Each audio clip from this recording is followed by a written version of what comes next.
What are you doing at Hong Kong University?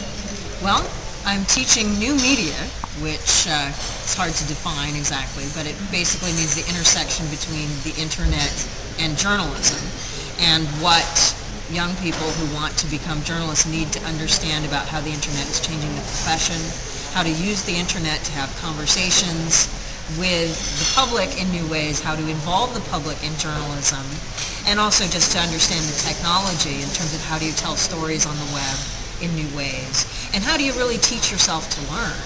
How do you teach yourself to really come up with hacks? Because a lot of people are going into news organizations, and the news organizations are trying to figure out how to adapt to the digital age.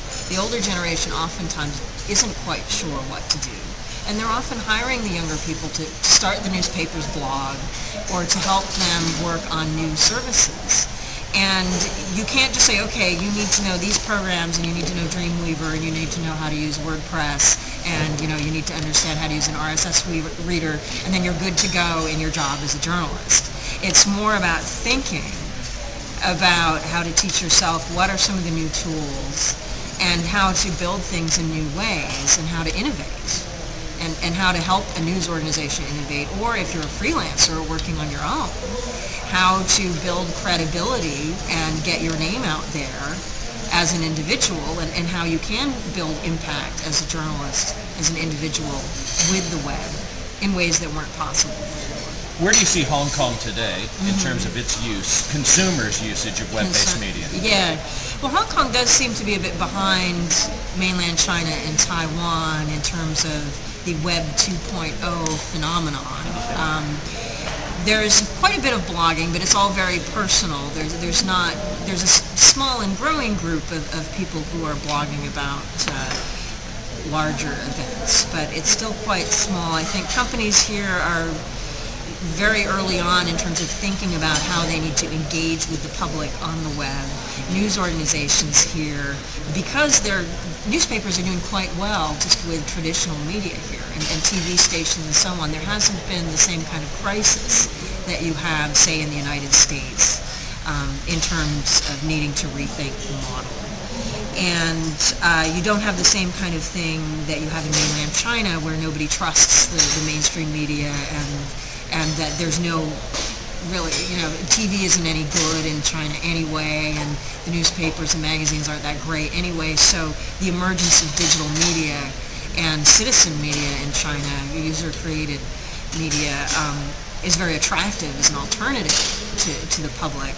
But here there's so much media saturation that I think it's harder to get people to change their habits. There's so much entertainment. There's so many media products and so on. So I think that's probably one reason why it's a little bit behind here.